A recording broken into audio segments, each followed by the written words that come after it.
Kolegice i kolege, gospodine potpredsjedniče, gospodo iz Vlade. Kada je SDP uputio ovu interpelaciju u saborsku proceduru, onda smo iz kluba HDZ-a čuli jednu javnu izjavu, a to je da SDP predlaže nevažne teme kao što su ove interpelacije zbog toga što naprosto želi destruktivno djelovati u ovom Parlamentu i ne želi da se donesu svi europski zakoni. Dakle, predlaže neke teme oko kojih će se Parlament gubiti vrijeme, a ništa se u principu neće dogoditi. Danas je isto tako jedan zastupnik iz kluba HDZ-a dok je govorio predsjednik SDP-a kao predlagatelj ove interpelacije rekao je da je ovo sve skupa jedna velika demagogija. Moram priznati da mi je teško prihvatiti da je ovo nevažna tema i da je demagogija kada se govori o građanima koji svakog dana sve teže žive, o građanima koji doista jedva sklapaju kraj s krajem, barem velika većina njih. Teško mi je prihvatiti da je ovo nevažna tema kada svaki dan, dakle malo po malo cijene rastu, rastu kamate na stambene kredite pa sve manje ljudi i uzima stambene kredite jer uopće ne znaju u što se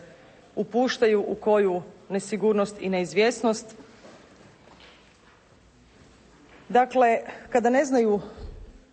kako ćemo dočekati jesen, sa kakvim standardom, sa kakvim cijenama s obzirom na to da se i za jesen najavljuju cijene, dakle povećanje cijena i hrane i plina, a koliko vidimo i ovih drugih energenata. Samo dakle u ovih zadnjih, mislim 7 ili 8 dana kad smo raspravljali o državnom proračunu, dakle ja sam tada govorila o cijeni benzina i dizela, dakle u samo ovih nekoliko dana doživjeli smo još jedno poskupljenje naftnih derivata, pa dakle tim ritmom možemo samo očekivati da će cijene nafte i dalje ići gore. Htjela bih reći to da je ministar Šuker u svom izlaganju nažalost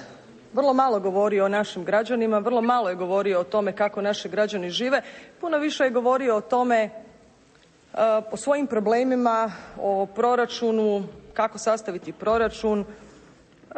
kako donijeti neke odluke. Govorio je i o tome, o deficitu, o tome koji ugled će onda Hrvatska imati vani sa ovakvim ili onakvim deficitom. Ja bih bila puno sretnija, kao i svi mi u klubu SDP-a, da je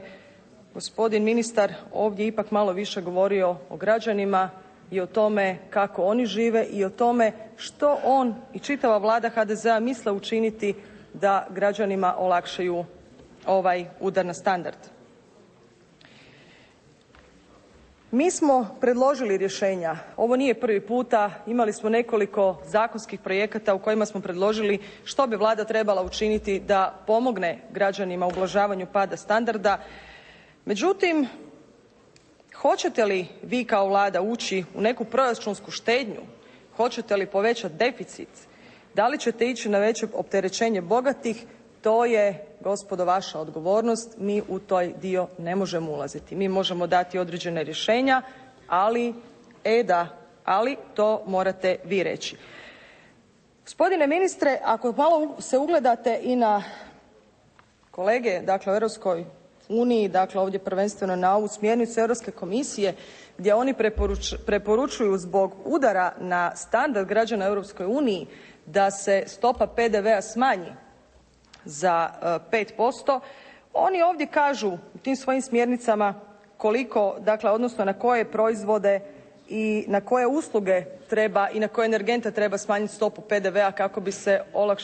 olakšao život njihovim građanima, ali ne kažu da li će to učiniti povećanjem deficita, štednjom, boljim oporezivanjem i jačim bogatih, o tome ne govore. Dakle, to je nešto što je njihova odluka, ali ovo samo pokazuje da oni brinu o svojim građanima, o standardu svojih građana, a da će rješenja, dakle za popunjavanje proračuna naći sasvim sigurno u svojim politikama. Prema tome, mislim da bi ovdje prvenstveno svima nama trebalo biti na umu